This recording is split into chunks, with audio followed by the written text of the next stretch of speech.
You know, maybe this isn't the best time to be thinking about this, but I've something to ask you. Chances are we'll be heading to Denerim soon. And when we're there, I wonder if we might be able to look someone up.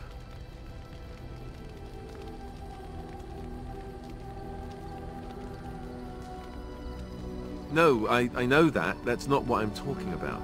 The thing is, I have a sister, a half-sister. I told you about my mother, right? She was a servant at Redcliffe Castle and she had a daughter. Only, I never knew about her. I don't think she knew about me either. They kept my birth a secret after all. But after I became a Grey Warden, I did some checking and, well, I found out she's still alive. In Denerim. No. I thought about writing her, but I never did. And then we were called down to Ostagar, and I never got the chance. She's the only real family I have left. The only family not also mixed up in the whole royal thing. I've just been thinking that maybe it's time I went to see her. With the blight coming and everything, I don't know if I'll ever get another chance to see her. Maybe I can help her. Warn her about the danger, I don't know. I'm not sure. I don't know anything about her except her name and where she lives. Her name is Goldana, and I think she remarried but still lives just outside the alienage. If we're in the area, then, well, it's worth a look. Something on your mind? Of course.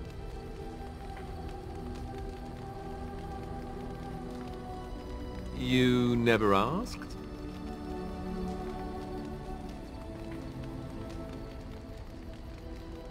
We are friends. I didn't mean to... It wasn't supposed to... Oh, let me explain. The thing is, I'm used to not telling anyone who didn't already know. It was always a secret. Even Duncan was the only Grey Warden who knew. And then, after the battle, when I should have told you... I don't know, it seemed like it was too late by then. How do you just tell someone that?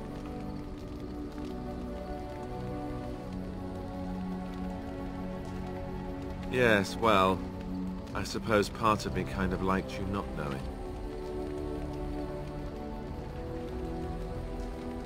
They treat me differently.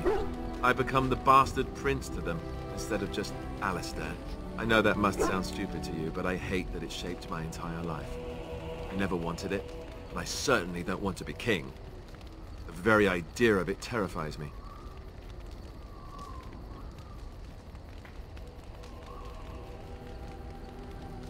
For all the good it does me, my blood seems certain to haunt me no matter what I do. I guess I should be thankful that Arl Eamon is far more likely to inherit the throne. If he's all right. I hope he's all right. For what it's worth, I'm sorry for not telling you sooner. It was a dumb thing to do. I guess it's kind of a relief that you know now. Let's go. Something on your mind? Of course. Never what? Had a good pair of shoes? I'm not sure I do. Have I never seen a basilisk? Ate jellied ham? Have I never licked a lamppost in winter? Oh, so that's what we're talking about. Well, if you really want to know, you tell me first.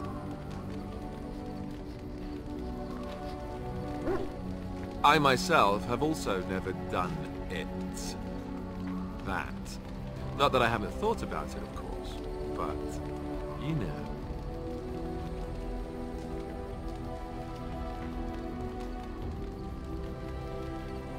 Well, living in the Chantry is not exactly a life for rambunctious boys. They raised me to be a gentleman. That's not so bad, is it?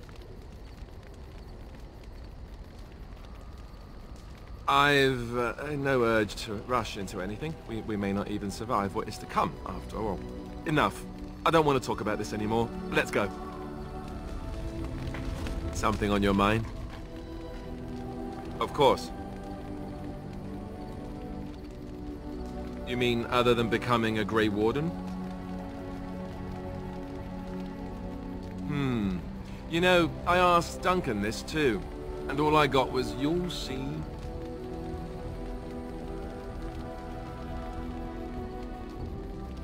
Oh, it's not that Duncan wants to keep it a secret. It's just that the Grey Wardens don't discuss it much. I gather it's not a pleasant topic. The first change I noticed was an increase in appetite. I used to get up in the middle of the night and raid the castle larder. I thought I was starving. I'd slurp down every dinner like it was my last. My face all covered in gravy. When I'd look up, the other Grey Wardens would stare, then laugh themselves to tears.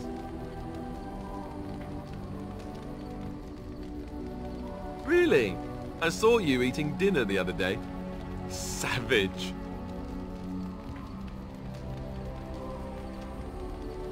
Fine, I take it back. But if you keep shoveling down our rations like that, the entire party is going to starve. Oh, and then there were the nightmares. Duncan said it was part of how we sense the Darkspawn. We tap into their, well, I don't know what you call it, their group mind. And when we sleep, it's even worse. You learn to block it out after a while, but at first it's hard. It's supposed to be worse for those who join during a blight. How is it for you? Some people never have much trouble, but that's rare. Others have trouble sleeping their entire life. They're just more sensitive, I suppose. Everyone ends up at the same though. Once you reach a certain age, the real nightmares come. That's how a Grey Warden knows his time has come. Oh, that's right. We never had time to tell you that part, did we? Well, in addition to all the other wonderful things about being a Grey Warden, you don't need to worry about dying from old age. You've got 30 years to live, give or take. The taint, it's a death sentence. Ultimately, your body won't be able to take it. When the time comes, most Grey Wardens go to Orzammar and die in battle rather than waiting. It's tradition. You'll always find Darkspawn down where the Dwarves are. The oldest Grey Wardens head to the deep roads for one last glorious battle. Not that there's a shortage of Darkspawn during a blight, but that's the tradition. The Dwarves respect us for it. And you wondered why we kept the joining a secret from the new recruits. There you have it. I suppose it is. We're the only ones who can stop the blight, however. Is there a price too high to pay for that? You know, Duncan, he started having nightmares again. He told me that in private. He said it wouldn't be long before he'd go to Orzammar himself. I guess he got what he wanted. I just wish it had been something worthy of him.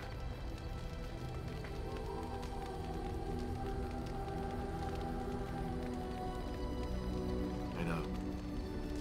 Ending the blight should make this all worthwhile, right? Something on your mind? Of course. I didn't know them for very long, but I guess it was longer than you. You never met them all, did you? They were quite a group. Actually, they felt like an extended family, since we were all cut off from our former lives. We also laughed more than you'd think. There was this one time... Well, you probably don't want to hear stories about men you didn't know. Just one, a man named Terramel. He kept to himself mostly. I got the impression that his life before the Grey Wardens was unpleasant. There was one Grey Warden who came all the way from the Anderfells. What was his name? Gregor. He was a burly man with the biggest, fuzziest beard you've ever seen. And the man could drink. He drank all the time, but he never got drunk. Finally, we all made a pool to see just how many pints it would take to put him under the table. Sometimes. We were kin of a sort. All of us had gone through the joining, so we knew... Well, anyhow, it doesn't have to be deadly serious all the time. Anyhow, we never did find out. He said he'd drink a pint for every half pint that the rest of us drank. He was still going by the time the rest of us were passed out. I'm told that Duncan walked in later on and saw us all passed out from one end of the hall to the other, and Gregor still drinking. Duncan laughed until he nearly... until...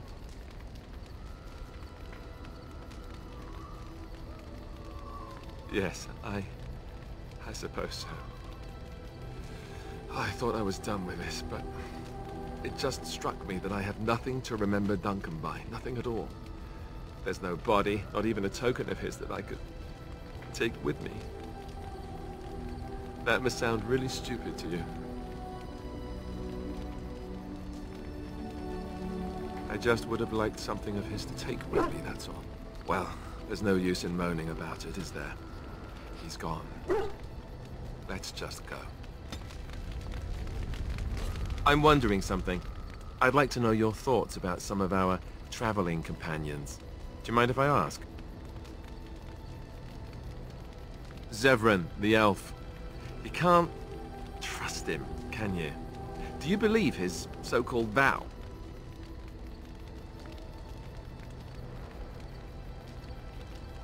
Really? Why? That's a lot of trust to put in someone who tried to kill you.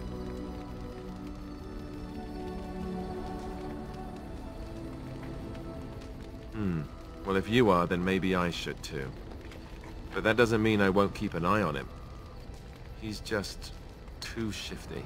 What about Sten? The way he looks at me with those eyes. Creepy.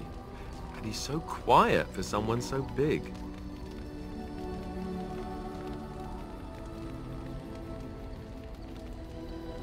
Yet he doesn't seem quite so bad as the Chantry tells us. According to them, his philosophy is vile and evil. Yet he seems so reasonable. And yet, he killed all those people. He doesn't even deny it. Doesn't that bother you?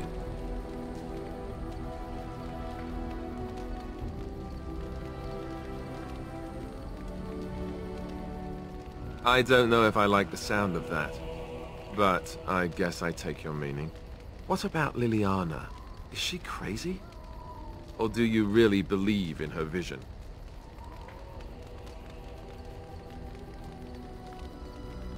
That's one way to put it. I don't know what to make of her. If you look at her when she doesn't see you, she just looks so sad. I almost feel guilty taking her away from her life.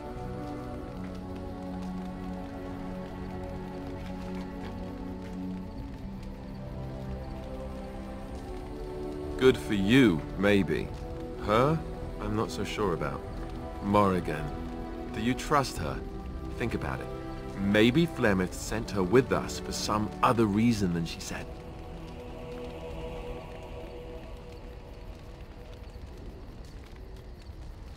Hello? Have you met her? I think she'd need a reason not to betray us.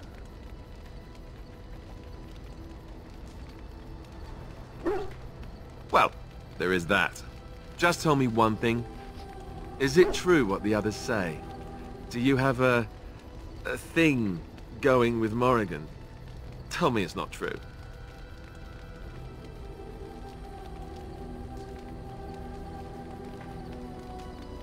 Great. So they were right. Well, it's your funeral. Enough. I think my curiosity is sated. Let's get back to it, shall we? Something on your mind? Of course. Such as they are. About the Grey Wardens, anyhow. Fair enough. Something on your mind?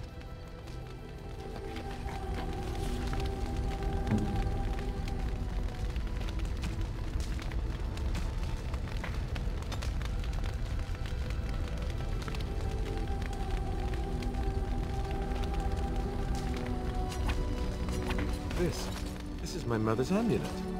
It has to be. But why isn't it broken? Where did you find it? Oh, the Arl study? Then he must have found the amulet after I threw it at the wall. And he repaired it and kept it. I don't understand. Why would he do that?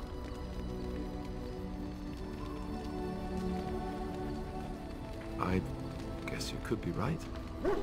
We never really talked that much. And then the way I left... Thank you. I mean it. I thought I'd lost this to my own stupidity. I'll need to talk to him about this if he recovers from his... When he recovers, that is. I wish I'd had this a long time ago. Did you remember me mentioning it? Wow. Huh. I'm more used to people not really listening when I go on about things. I don't know what to say. I'm honored. Thanks again. Something on your mind?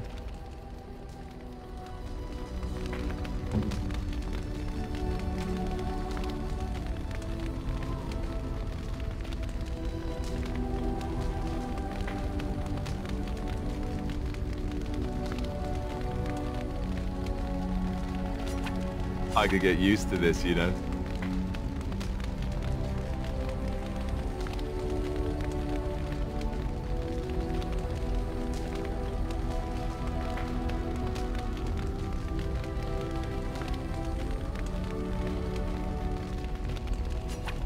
Is that for me? Really?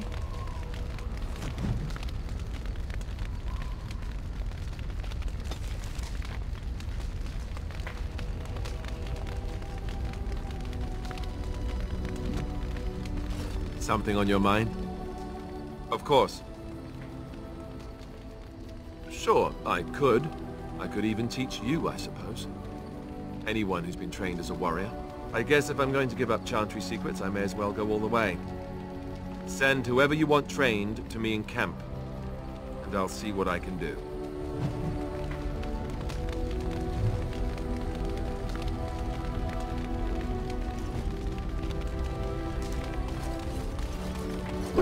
Here I am. Oh, this should be good. Go ahead. Well, the crows would have you believe that it is an involved process that takes years of training. The sort that tests both your resolve and your endurance. Survive that process and maybe, just maybe, you're good enough to start being considered one of them. But quite frankly, the truth is that all it requires is a desire to kill people for a living. It's surprising how well one can do in such a field.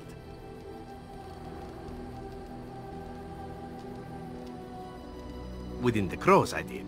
But it has been something the crows have devoted a great deal of time to perfecting. An assassin simply specializes in striking from stealth, and in maximizing that first attack to be as lethal as possible. Debilitate your foe, either by poison or by crippling their limbs, makes any follow-up combat you need to engage in that much simpler. See? Getting paid for the act is beside the point. An assassin is more a tactical choice than a lifestyle. Of course, the crows like to pretend that their abilities are trade secrets, shrouded in shadows and wrapped in a blanket of mystery. So let's just keep this between you and me, shall we? Here I am. Oh, this should be good. Go ahead. Well now, I imagine that's a very fair question. Being an assassin, after all, is a living, at least as far as such things go. I was simply never given the opportunity to choose another way. So, if that choice presents itself, why should I not seize upon it?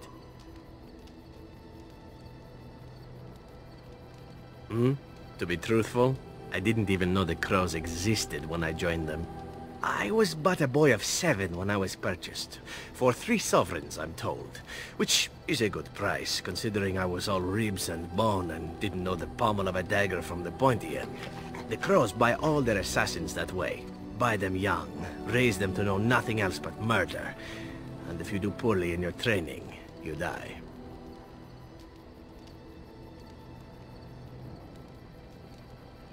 Of course. You compete against your fellow assassins, and those who survive are rightfully proud of it. In Antiva, being a crow gets you respect. It gets you wealth. Gets you women. And men. Or whatever it is you might fancy. But that does not mean doing what is expected of you always. And it means being expendable. It's a cage, if a gilded cage. Pretty, but confining.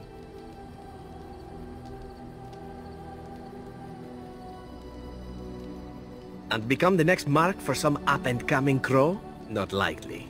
The only way to leave is for them to think you're dead. And even then, you'd best be scarce. As for what I'll do in the future, presuming that there is one, I truly can't imagine. It might be interesting to go into business for myself, for a change.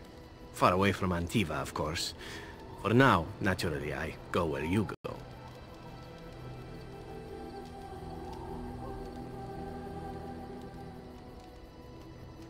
Eventually can be a very, very long time if one plays one's cards right. Come now, enough chit-chat. Talking about the crows summons them, you know. Any Antivan fishwife could tell you so. Here I am. Oh, this should be good. Go ahead. And why not? There are many things to enjoy about being a crow in Antiva. You are respected, you are feared, the authorities go out of their way to overlook your trespasses, even the rewards are nothing to turn your nose up at. As for the killing part, well, some people simply need assassinating. Or do you disagree? Now there's an interesting word, innocent. How many men do you know who can claim to be truly innocent?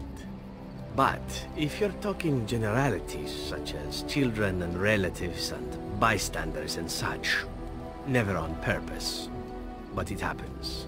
It's unfortunate, but death comes to us all. If not me, then some wasting disease, or a fall down the stairs, or at the hands of a darkspawn. It's all relative in the end. Death happens, as we like to say, and when I get paid for it, death happens more often. As far as enjoying the act of killing itself, why not?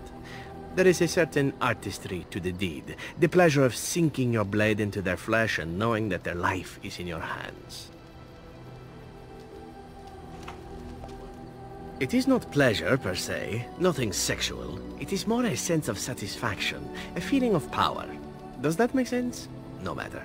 There are many things I did not enjoy about being a crow, of course. Having no choice, being treated as an expendable commodity, the rules, oh, so many rules. But simply being an assassin, I like it just fine. I will continue to do it if I can, even if I am not a crow. Honestly, could you picture me doing something else?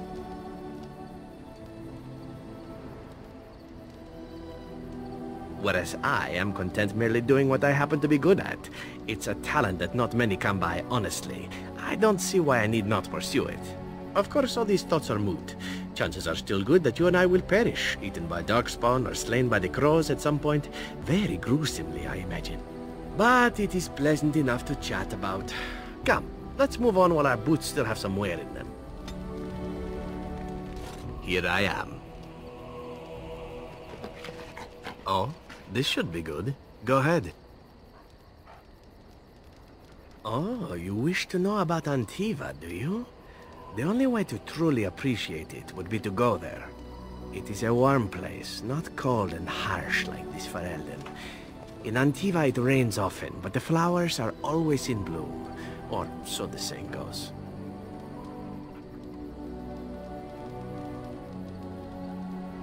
It's not really a matter of wanting to go back. I cannot go. At least not yet. I hail from the glorious Antiva city, home to the royal palace. It is a glittering gem amidst the sand, my Antiva city. Do you come from someplace comparable?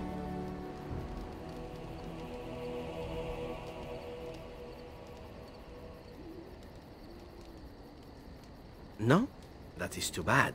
If you were, then surely you would spend as much time boasting about it as I do. You know what is most odd?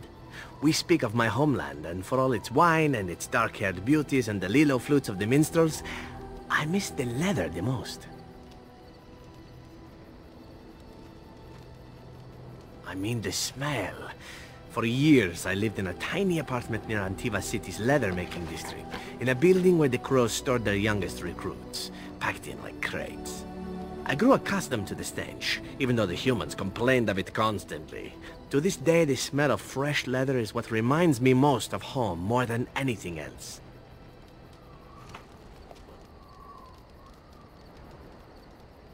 Oh, not so long, I know. It is my first time away from Antiva, however, and the thought of never returning makes me think of it constantly.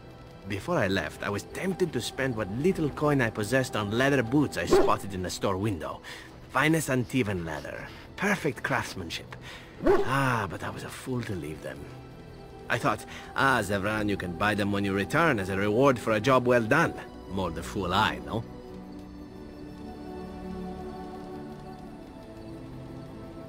True, and it's a comforting thought. One simply never knows what is to come next.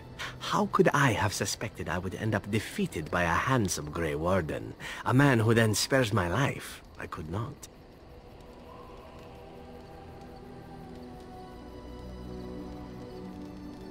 Quite right you are.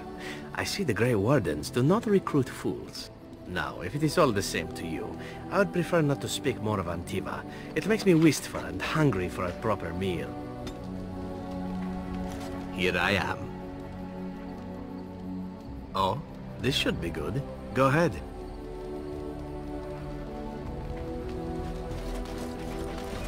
Your dog is filthy. I can smell him 50 yards off.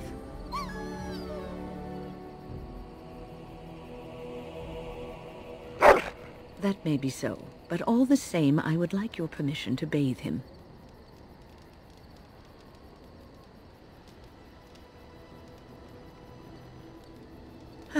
I suppose that's true.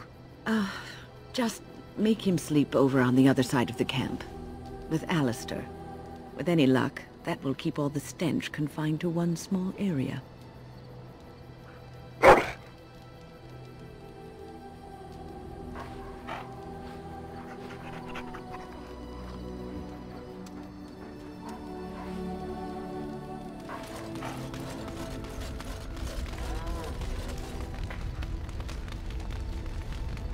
Did you always live in an alienage?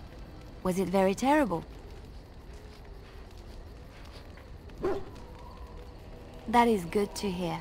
I have never been to the Denerim alienage, but I hear that life is hard and there is so much squalor.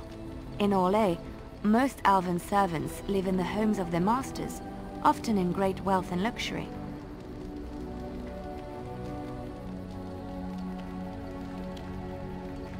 I've known elven servants with servants of their own. A well-trained elven servant is highly valued in Orlais. They are nimble and dexterous, and many people find them pleasing to look at.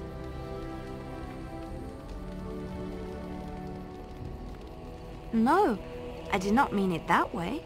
Oh, my words were clumsily chosen. I did not mean to offend. I am sorry.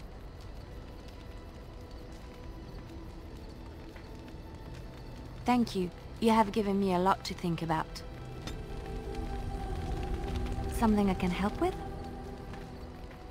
Yes? What's on your mind? My mother was from Denerim, and I consider myself a Ferelden. Mother served an Orlesian noblewoman who lived here when Orlais ruled. When Orlais was defeated and the common folk began to resent the presence of any Orlesian, the lady returned to Orlais. She took my mother with her. I was born in Orlais and did not set foot in Ferelden till much later. Mother was always telling me stories of her homeland. I think she missed it. Mother died when I was very young. Lady Cecily let me stay with her. I had no one else.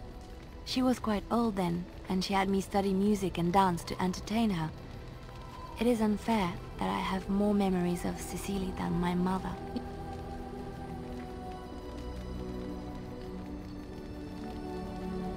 Strangely, the only thing I really remember of Mother was her scent.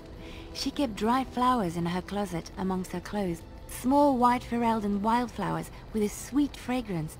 Mother called them Andrastis Grace. They were very rare in Orlais. But enough about that. Let us move on.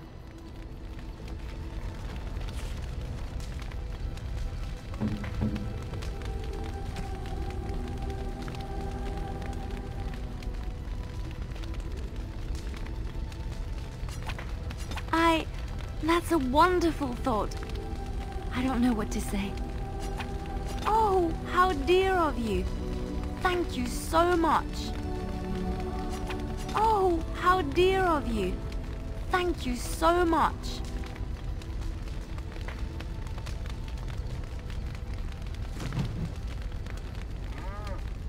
Something I can help with? Yes? What's on your mind? Of course I do. I love stories far too much to keep them to myself.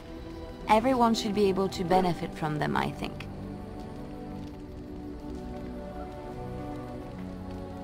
Chantry law says it is man's pride that created the Darkspawn. In ages past, the mages of the Tevinder Imperium ruled much of the world we know.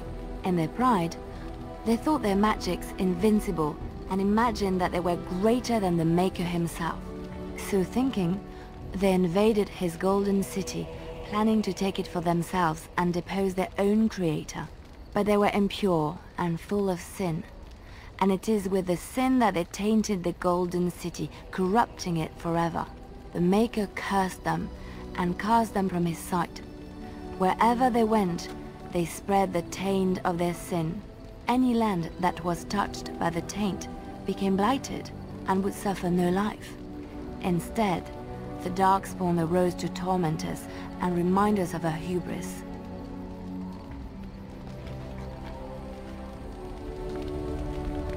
Something I can help with? Yes? What's on your mind? I miss Val Royeaux. Unlike other cities where the people are the lifeblood and the character, Val Royeaux was her own person, and her people little more than decorations. There was always music in Val Royeaux, streaming from the many windows, quiet refrains and triumphant choruses, and always, floating above that all, the chant, coming from the Grand Cathedral. It was magnificent.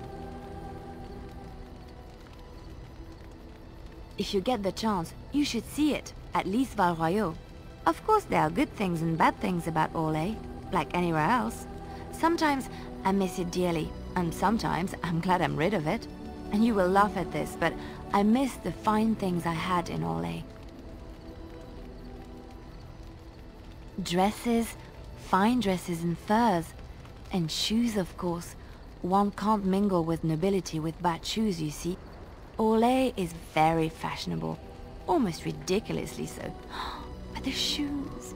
Living with those ridiculous trends was worth it for the shoes. Well, they're shoes. They're pretty. Some of them anyway. When I left Orlais, the fashion was shoes with delicate tapered heels and embellishments in the front. A ribbon perhaps, or embroidery. In soft colors, of course. It was spring.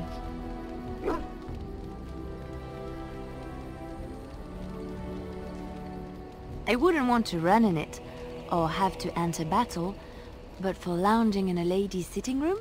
Perfect. The shoes made in Orlais were exquisite. Not at all like these clunky fur-lined leather boots you have in Ferelden. Ugh, just look at them.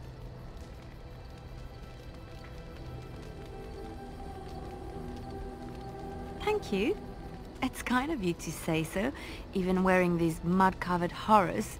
They're sturdy shoes, but sometimes a girl just wants to have pretty feet. Oh, I could talk about shoes all day, but we have things to do, don't we? Something I can help with? Yes? What's on your mind? Where did you hear this?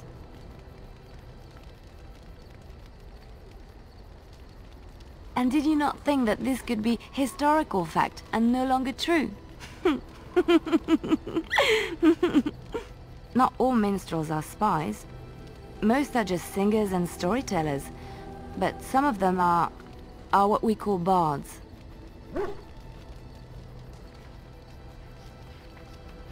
Many use the two words minstrel and bard interchangeably, but to do so in Orlais would cause misunderstanding. Bards are minstrels and more. Spies, as you say. Some say there is a bard order, but I don't think this is true. Many bards work alone or in small groups, doing the bidding of a patron who pays for their services. If there is an organization behind it all, no one knows who they are.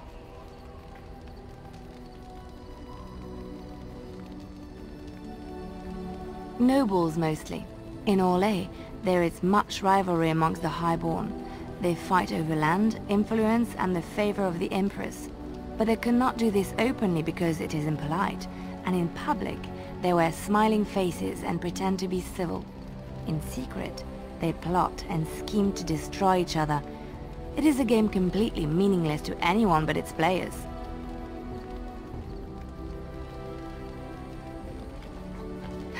And I shouldn't I, after having spent most of my adult life as one? You've guessed as much, I'm sure. But does it really matter what I was? What's past is past.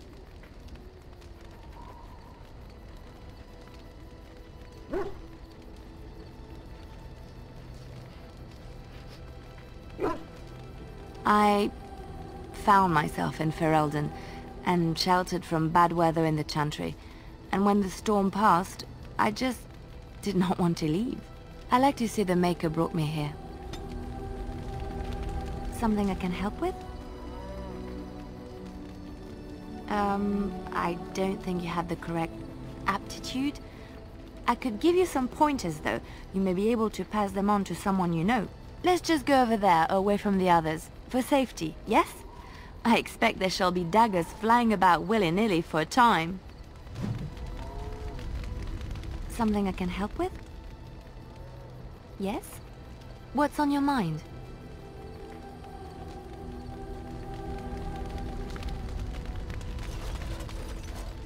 Oh, it's been a long day. Rest would be welcome. Yes, of course. I am just a little weary. As you may have noticed, I'm no spring chicken.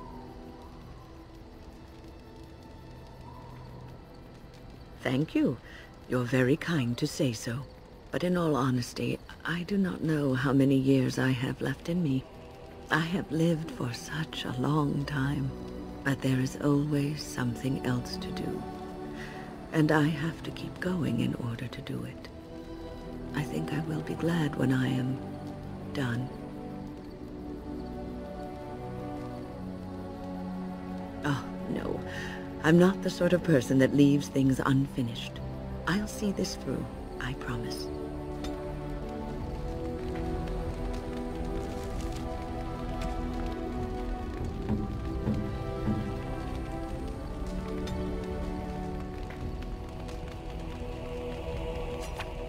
A generous gift. Thank you ever so much.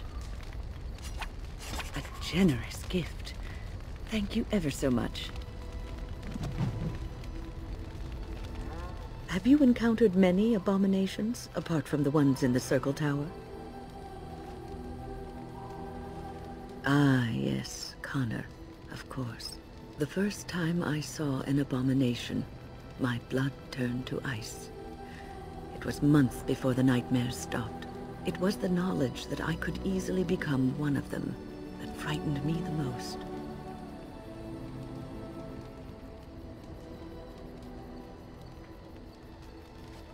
Every mage is vulnerable, no matter how accomplished or powerful. That is the first thing we learn, and overconfidence can lead to recklessness. One slip. All it takes is one slip, and everything you are is simply gone. Replaced by madness. And there is no turning back, or at least that's what they say. Of late, I have begun to wonder if there is any way an abomination can be cured, or if a mage could be so possessed and still retain their sanity, their humanity.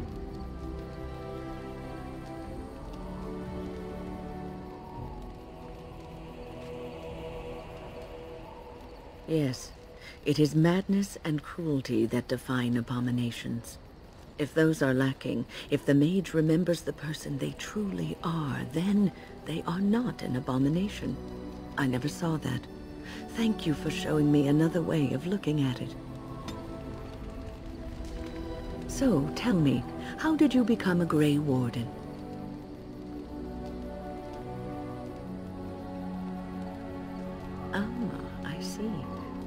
Do you mind if I ask what you did?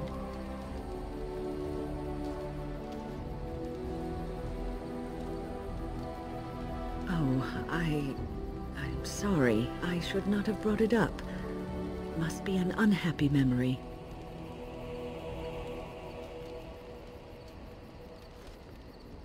It sickens and saddens me to hear what men in power inflict on those who they ought to serve and protect.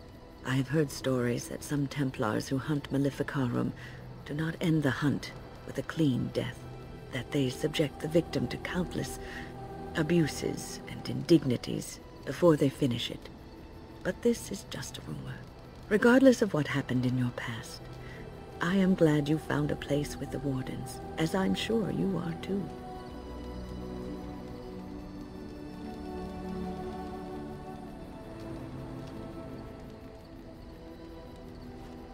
Sometimes it gives me comfort to think that everything will end up the way it's supposed to, that it will be all right. You were chosen. You survived the joining when others did not. Perhaps it was meant to be. I must ask, what does being a Grey Warden mean to you?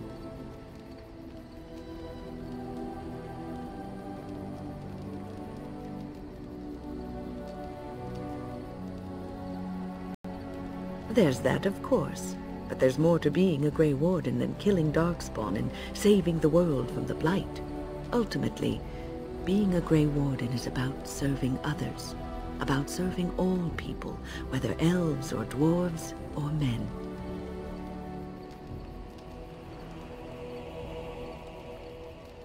As a Grey Warden, you are a guardian of men, and you guard them because their continued existence is more important than you are. Thus it is you who serves, not they. A good king, a true king who cares for his land, uses his power to rule firmly but fairly. He serves his people first and foremost. The king who does not do this, who believes that he is entitled to his power, who abuses it and uses it for his own means, is a tyrant.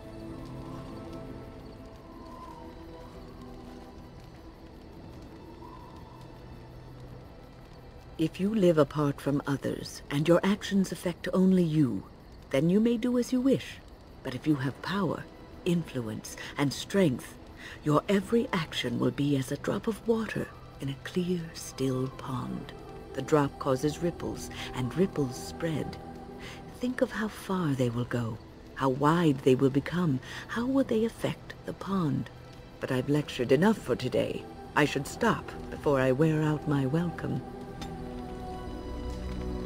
What's on your mind? Oh, yes, and thank you for asking. I'm feeling much better today.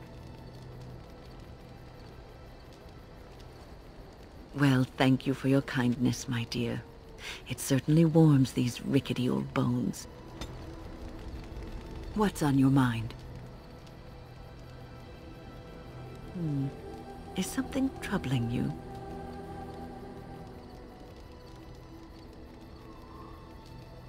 No one said it would be easy. You are one of the 2 surviving Grey Wardens in Ferelden. You defend all of us, and much rests on your shoulders. It may not mean much to you, but thank you for having the courage to continue to fight. And that gives me hope. Have you heard much about the Grey Wardens of old?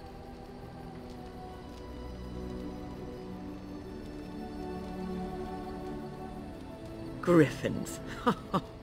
Alas, that seems to be the only thing people remember from the tales. The mighty flying mounts that bore the Grey Wardens into battle.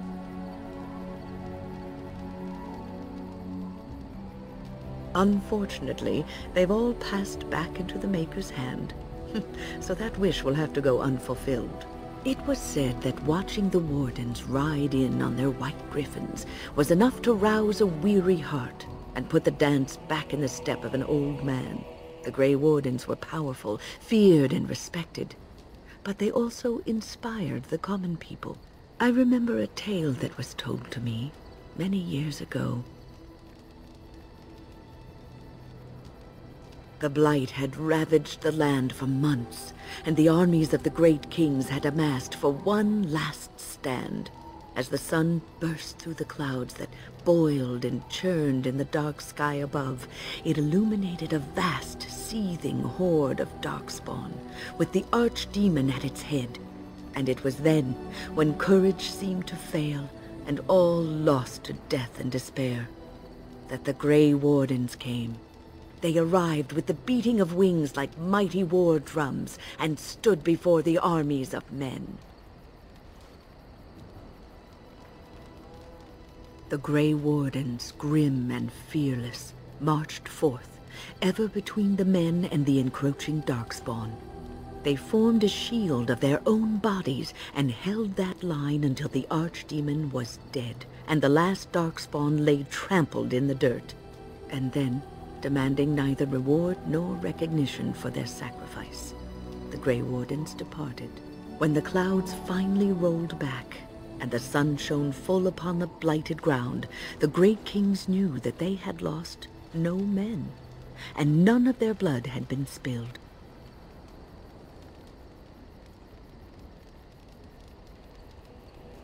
This is a tale about no battle the Grey Wardens have fought, and yet about them all. They have always defended us from the Darkspawn, taking losses so we do not have to. People may have forgotten over the centuries, but nothing has changed. This knowledge has been blessing and burden to Grey Wardens past, and now it shall be your blessing and your burden. What's on your mind? No, you won't.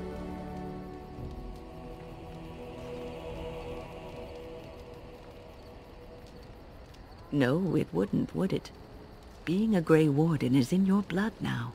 You can't escape it. You wonder sometimes, don't you? If your life would be better if you weren't who you are.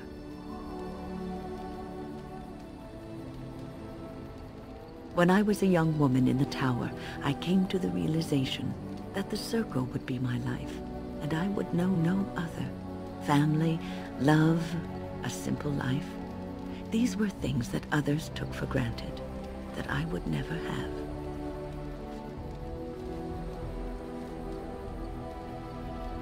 It made me very moody. All I could think of was being trapped in that tower with no way out and no end in sight. I started hating my life and myself, and one night I found myself in the tower's chapel. I was seeking refuge, maybe answers.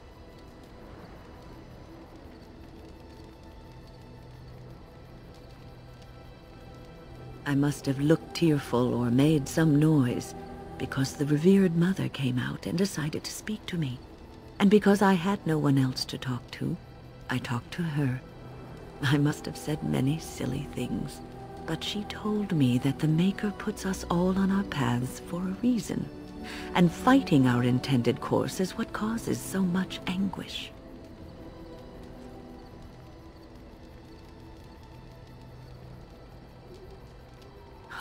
I thought the old biddy was full of rubbish. I was 15, maybe 16, and I knew everything. So I left, but I always found my way back to that chapel. And as the years passed, I began to see the truth of her words. We were supposed to be polar opposites, mage and priest. But we weren't. There was much about us that was the same.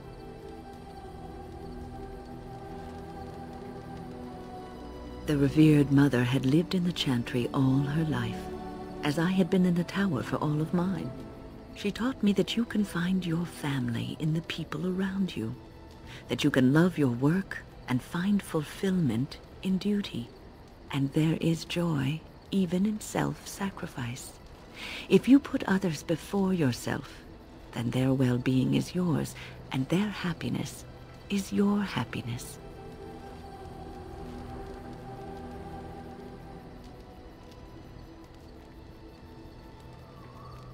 It isn't healthy to throw yourself at a pack of darkspawn either in order to save the world.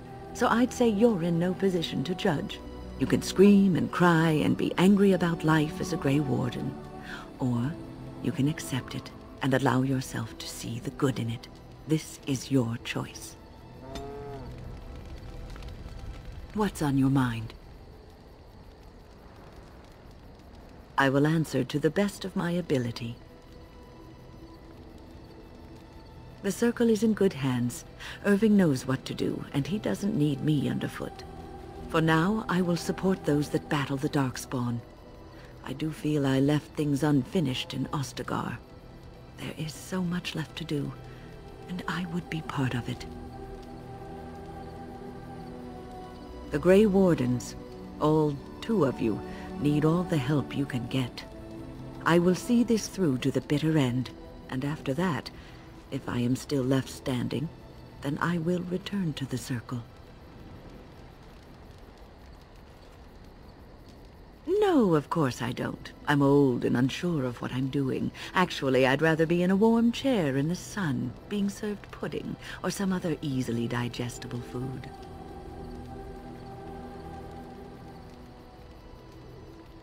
Well, get on it then, and make sure there's a blanket in my chair, and that it's soft, and that the pudding doesn't have cream on it. Cream gives me gas. What's on your mind? I will answer to the best of my ability. People don't become mages. They are born mages. The talent just surfaces later. But you are asking how I ended up at the Circle. I was brought there by the Templars, just like many of the other apprentices.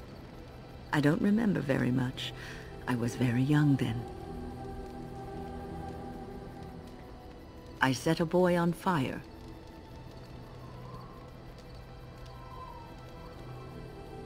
I didn't have a family. I never knew my real parents. My earliest memory was of hiding in a hayloft on a farm, trying to keep warm. I was found, and the farmer's wife was kind enough not to send me away. But they had children of their own, and I was never made to feel welcome. The eldest son was the worst. He was always calling me a stray, and throwing anything he could get his hands on at me. And I don't know how it happened, but one day, he just found his hair on fire. Fortunately, there was a large trough nearby.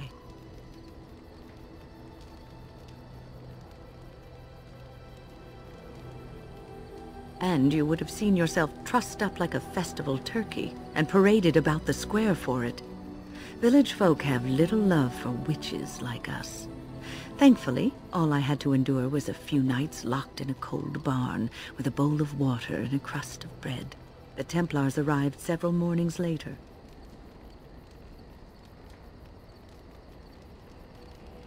The barn kept me safe from the village children and the stones they would hurl at me.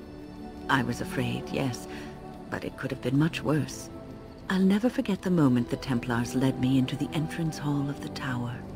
I had never seen anything so grand in my life. I stopped being afraid then. I knew I was home.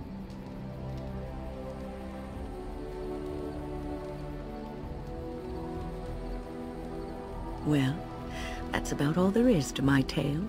That's how I came to the Circle.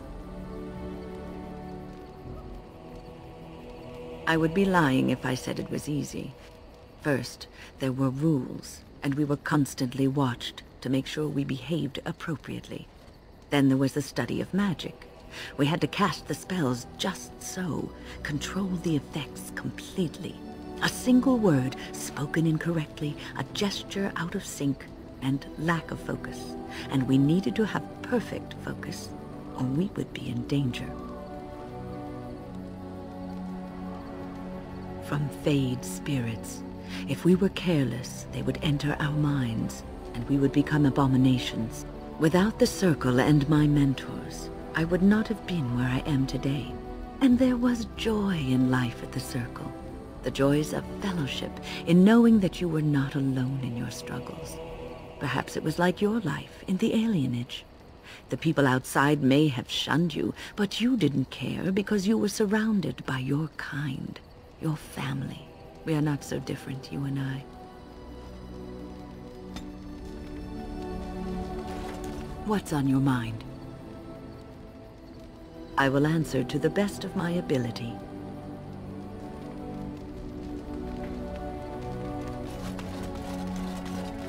The Circle of Magi stands ready to assist, Grey Warden, as do the Templars of the Chantry.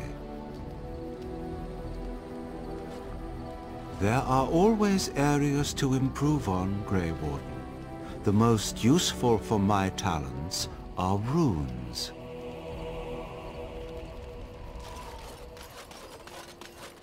Yes. I am hardly surprised. Very well. As you wish.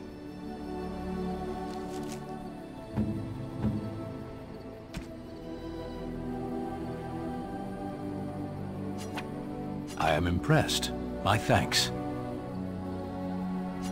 I am impressed. My thanks.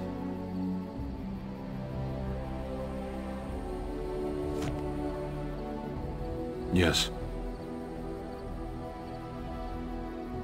I am hardly surprised. Very well. Speak, then. Then I suggest we move on. As you wish.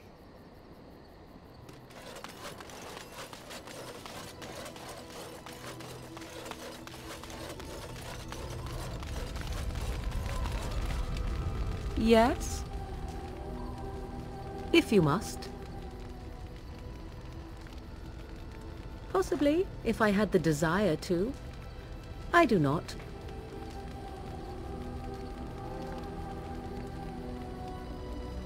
I was told to accompany you and to help you, and that I shall. This may extend to the teaching of my mother's skills in time. For now, I simply do not know you well enough. I promise nothing.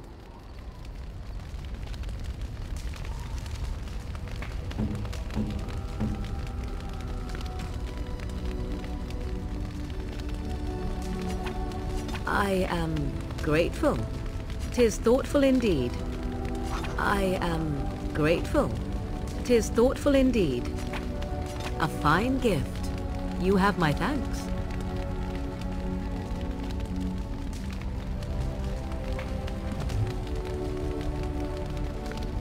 I have a thought.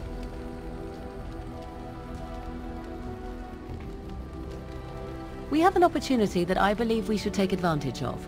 To the point. My mother was once divested of a particular grimoire by a most annoying Templar hunter. It occurred long before I was born, but even today, Flemeth speaks of the loss with great rage. With the Circle of Magi in such disarray, it occurs to me that this might be the perfect time to recover the tome from their possession, for surely it eventually ended up in their hands.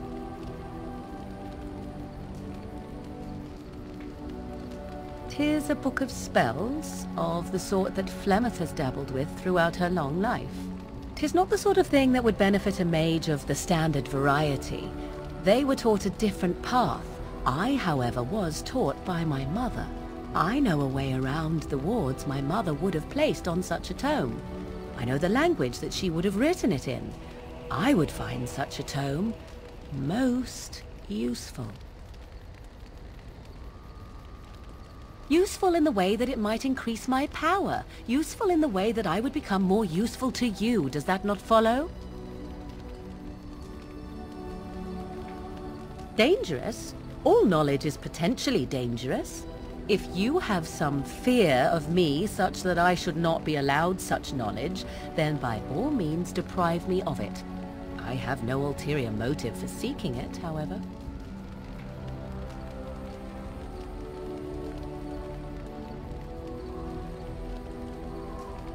What is this? The grimoire? Ever since we discovered the condition of the Mage's Tower, I had wondered if it might be recoverable, but I had yet to speak of it to you. How fortunate that you found it on your own. You have my thanks. I will begin study of the tome immediately.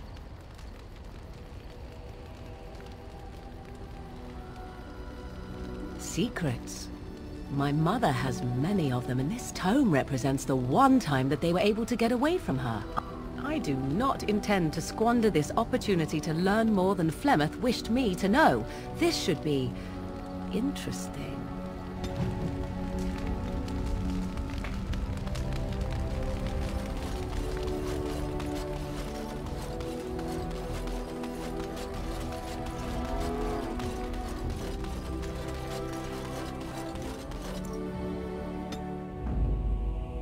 Yes. Indeed. Indeed.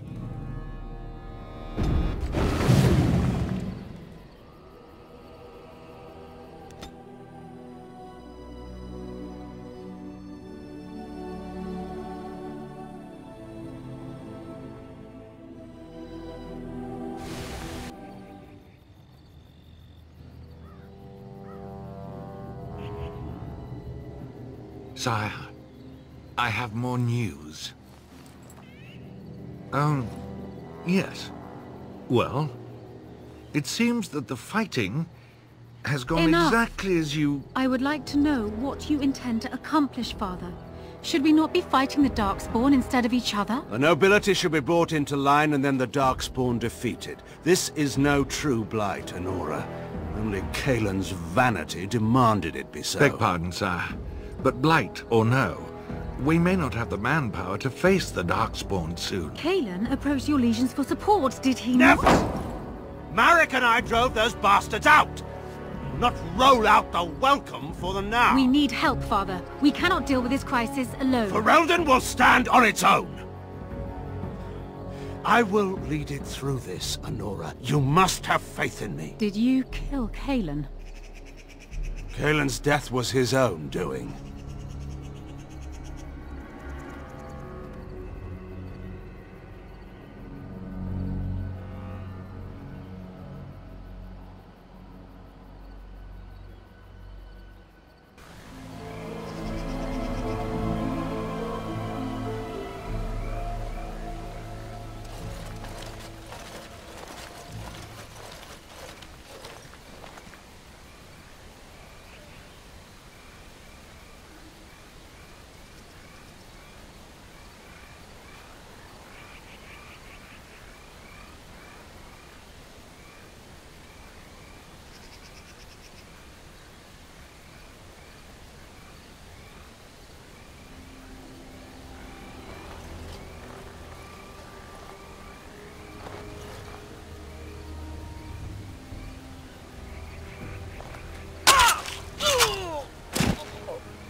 Thank you.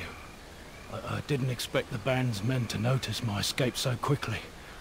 I tried to hide here in the woods, but there wasn't time. And now I'm a dead man. You were there in Ostagar. You know how things went. For me it was either this, or die in some Darkspawn's belly, or be hung as a deserter.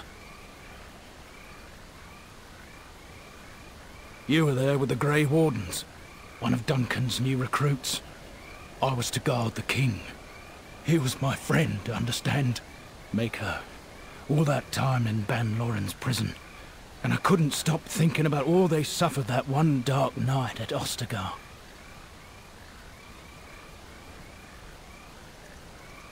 Leave it to me to be the one who lingers. But if it's the likes of you who sees me to my final hour, perhaps things happen for a reason. The king entrusted me with the key to the royal arms chest. If anything were to happen to him, he said, it was vital I deliver it to the Wardens. The Maker has a sense of humor, doesn't he? I suppose it's for the best, however. Had I kept it, it would be in Ban Loren's hands by now. Why am I not surprised? Is there someone else we should be bringing back from the brink of death instead? I was afraid. I thought I would lose it on the battlefield, so I stashed it in the camp. Please, it's probably still there. The key's behind a loose stone at the base of a statue. I'll draw a map for you, so you'll know where to search. You'll be taking me along, won't you? And win as well, I suspect. Call me sentimental, but we left behind some darkspawn that really deserve a drubbing. It is vital that the King's documents do not fall into the wrong hands. As for Marik's sword, it is too powerful to be pawed at by those monsters. Same for the King's other arms and armor. And if you happen to find Kaelin's body, see it off. He was our king. He shouldn't be left to rot amidst the Darkspawn's filth.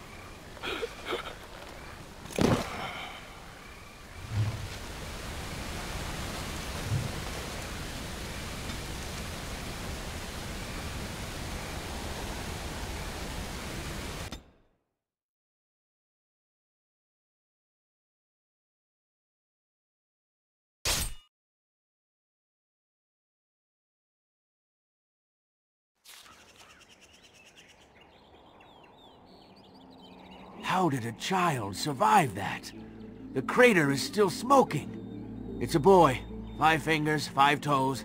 That's all that matters to me. The Maker has answered our prayers. Let's go home, Marta, and raise the Tyke as our own.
I thought we were done for certain. Oh, thank you, Maker. Thank you, thank you. Oh, thank you, Maker. Thank you, thank you.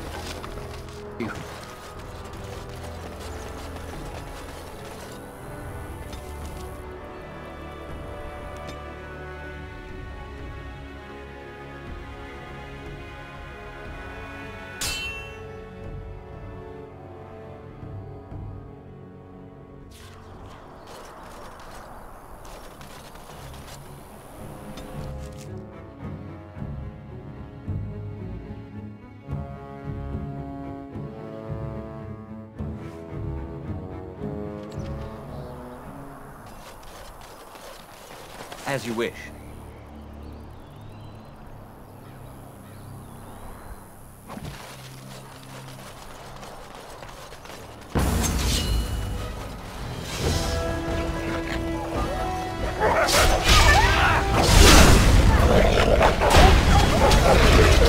Only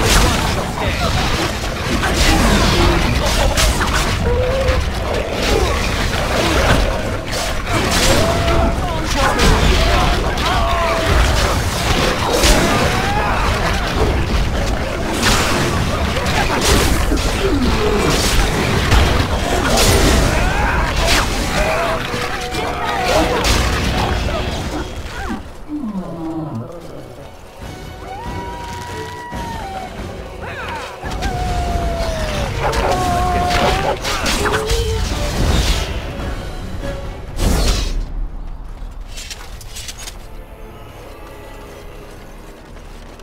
This should be easy enough.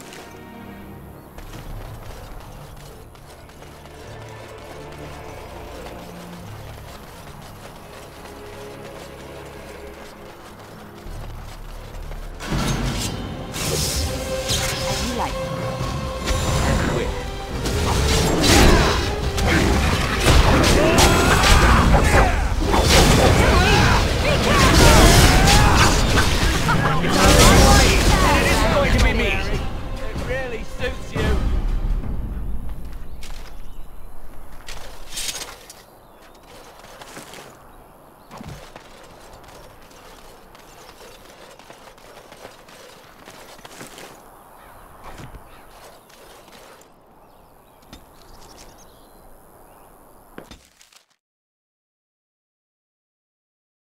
I have been studying Mother's grimoire. Do you wish to hear what I have found? 'Tis not what I expected. I had hoped for a collection of her spells, a map of the power that she commands, but this is not it. Disturbed? Yes, perhaps that is the right word. One thing in particular within her writings disturbs me.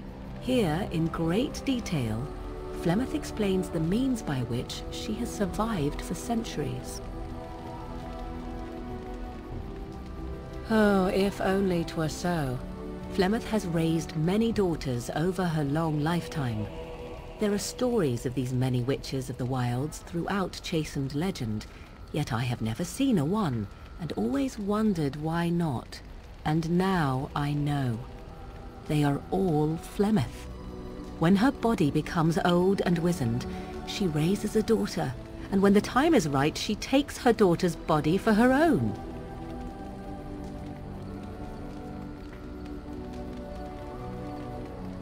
I do not know. Perhaps 'tis as she said, the Darkspawn threaten her as much as they threaten anyone else, or perhaps she believes that this journey will make me more powerful. According to the tome, if the host is already powerful and trained in magic, it takes far less time for Flemeth to settle in.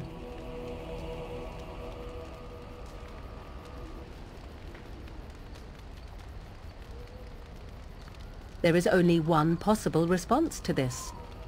Flemeth needs to die. I will not sit about like an empty sack waiting to be filled.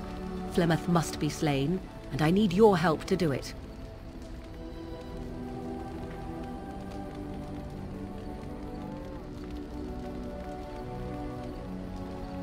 And what would that do?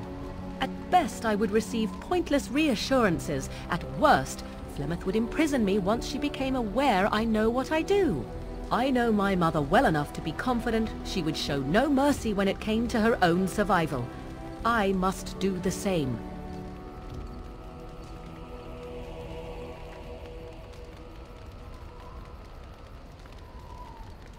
Then what needs to be done is for you to go back to Flemeth's hut in the Kakari Wilds without me. If I am present when she is slain, I cannot be certain that she will not be able to possess my body right then, so I must remain at the camp, confront her, and slay her quickly. I doubt she will truly be dead even then, but it will take her years to find a new host and recover her power, if that is even possible. The thing I must have is her true grimoire. With it, I can defend against her power in the future. Everything else in her hut is yours.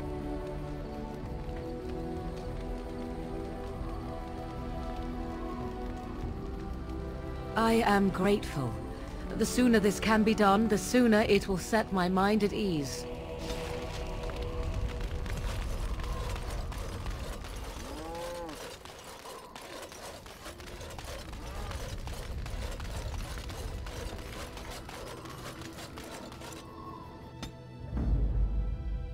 Yes. Yes. Yes.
fell.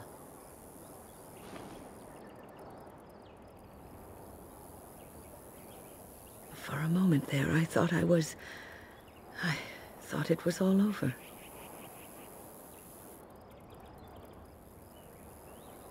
Everything. I will explain everything when we are back at camp. Now is not the time.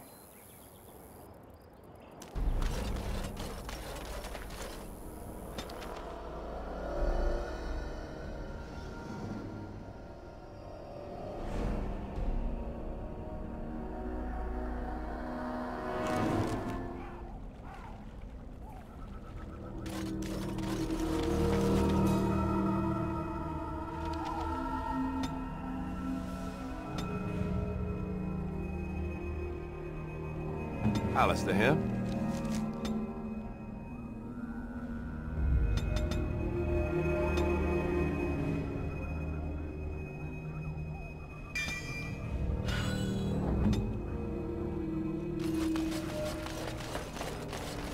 And so you return.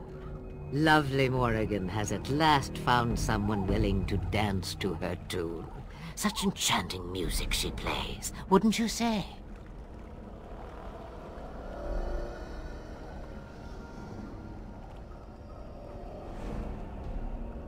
Oh, how interesting. Speak, then. You have come far, and I am nothing if not hospitable.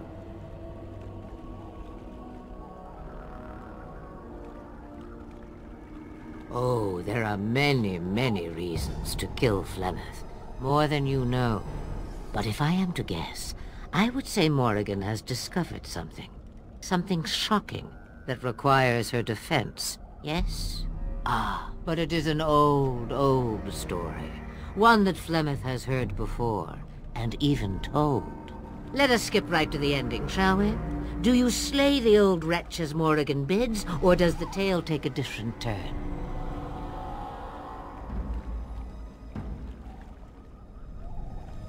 Choice. There is power in choices, as there is in lies. I shall give you one of each. Morrigan wishes my grimoire? Take it as a trophy. Tell her I am slain.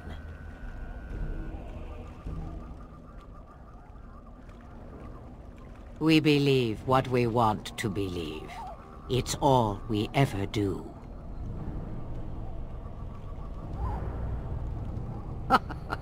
You get to keep her for a time. I go. Perhaps I surprise Morrigan one day. Or I may simply watch. It would be interesting to see what she does with her freedom. Enlightening, even. Would you give an old woman that? Shame. What will it be, then?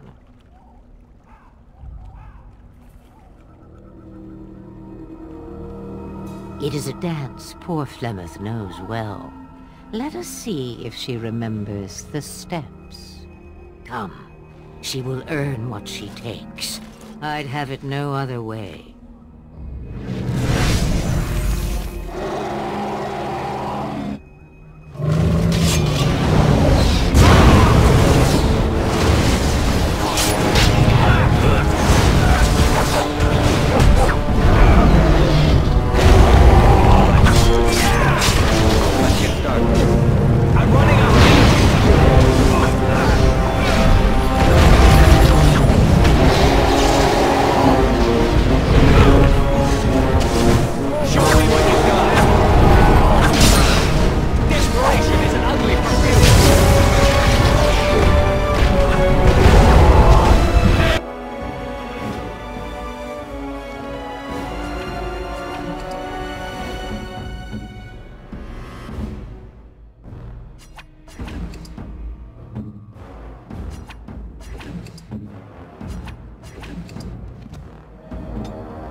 I lied to you, you know, about why I left Orlais.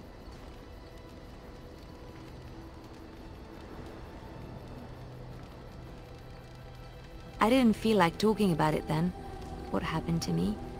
Maybe it will affect us, maybe not, but you should know. I came to Ferelden and the Chantry because I was being hunted in Orlais. I was framed, betrayed by someone I thought I knew and could trust. Marjolaine. She was my mentor and friend. She taught me the bardic arts, how to enchant with words and song, to carry myself like a highborn lady, to blend in as a servant. The skills I learned, I used to serve her, my bard master, because I loved her, and because I enjoyed what I did. You can say it was my fault. There was a man I was sent to kill. I was to bring Marjolaine everything he carried. I don't know who this man was. She gave me a name and a description, and I hunted him down. I found documents on his body, sealed documents. My curiosity got the better of me. Something told me that I needed to know what was in those letters. Marjolaine had been selling all kinds of information about Orlais to other countries, Nevarra and Antiva among others. It was treason. Some. But I had always assumed Marjolaine only operated within Orlais. This was an unhappy surprise for me. My life as bard taught me that my loyalties should be kept fluid. My concern was not that she was a traitor, but that her life would be in danger if she was caught. Orlais has been at war with so many countries. It takes a harsh view of such things, as I later discovered. I should have left well alone, but I didn't. I had to tell Marjolaine I feared for her life. She brushed aside my concern. She admitted her guilt, but said it was in the past. That is why the documents had to be destroyed, she said. I believed her. I kept believing up till the moment they showed me the documents, altered by her hand to make me look the traitor. Yes, the Orlesian guards. They captured me. Did terrible things to make me confess and reveal my conspirators. It was a traitor's punishment I endured. And at the end of it, all that awaited me was eternity in an unmarked grave.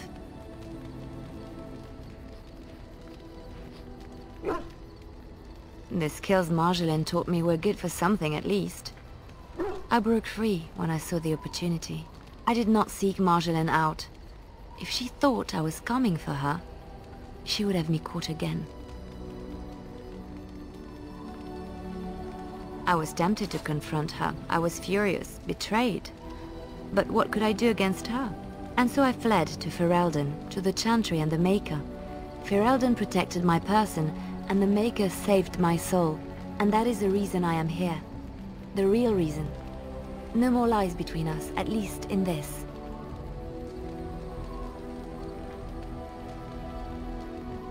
It feels good to have this off my chest. Thank you for listening and understanding.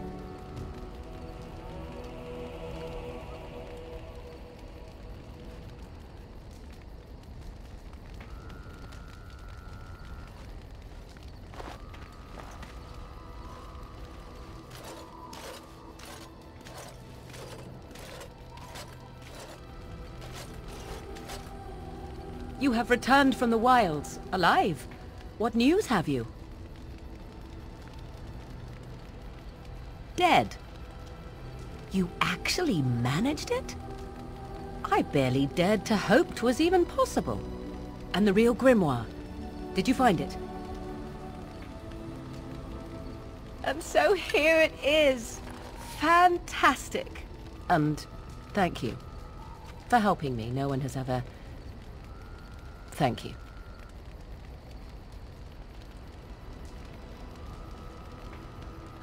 We are hopefully free of any further pressing obligations involving my protection. Let us return to the road, shall we? It is cold in my tent, all alone.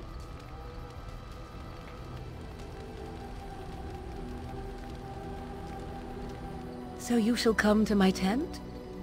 But whatever shall we do in that tiny little space together while we wait for it to warm?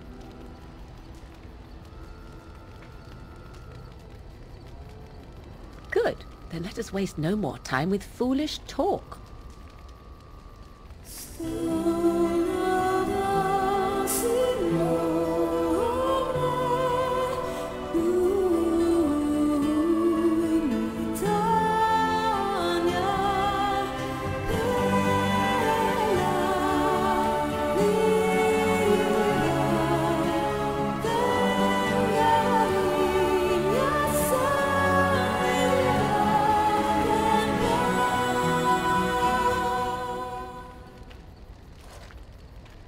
I see the stories they tell of Grey Warden endurance are not exaggerated.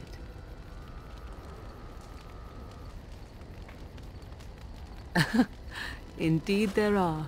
The unanswered question, of course, is whether the endurance exists because of the taint within you, or because the Grey Wardens are by nature so very healthy. I enjoy the thought that 'tis a little of both. Natural prowess, driven by a darker side. That is entirely up to you. Simply know that I have no designs on your independence. I wish only to do what I desire, and if that coincides with what you desire, then so be it. And should you decide not to continue our misadventure, then so be it. Very simple, is it not?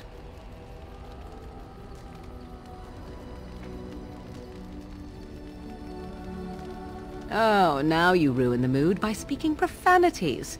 Silly man. Come then, let us be off before the others begin to stare.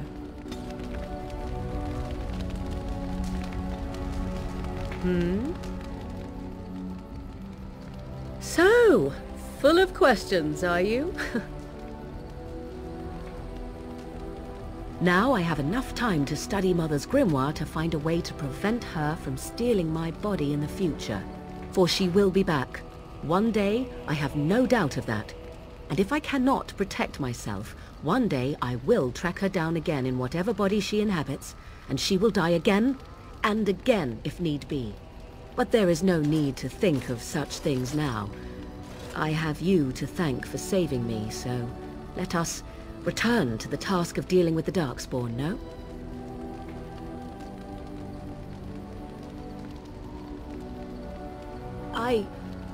You should not be so...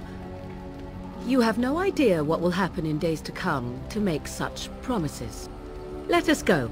There is much to be done before... There is still much to be done.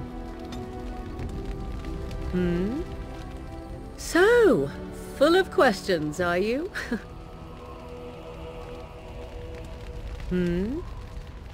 We're in camp, so 'tis as good a time as any. What's this? 'Tis a rather odd discussion you seem to desire, leaning in so closely.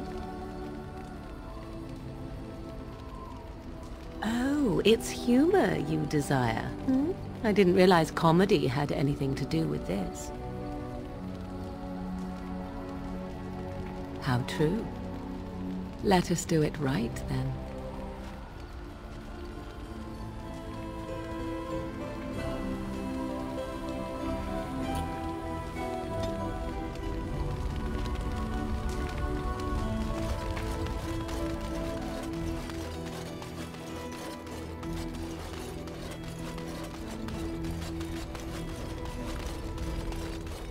You're quite taken with each other, aren't you? Well, she's hardly discreet. The way she looks at you, it's as though she's completely forgotten there's anything of you above the waist. I've noticed your blossoming relationship, and I wanted to ask you where you thought it was going. She is a cunning woman, a Maleficar.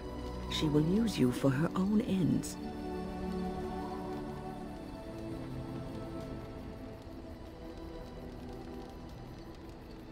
That is some consolation, at least. Just remember to be wary. You are a Grey Warden. You have responsibilities which supersede your personal desires.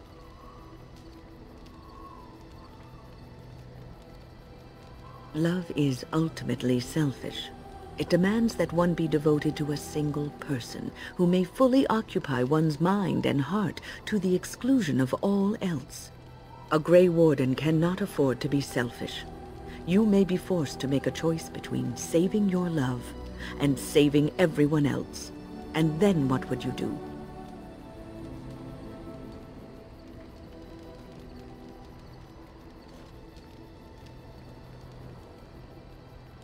Nothing is certain. Not in these times. You cannot take anything for granted. I want you to be aware of this.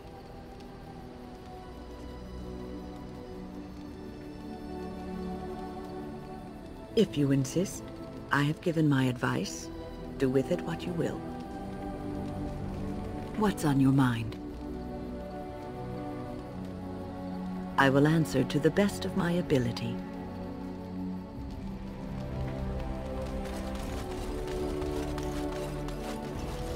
Yes. As you wish.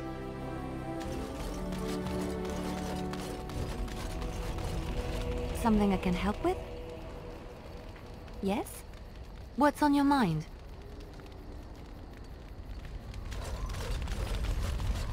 Something on your mind? Of course.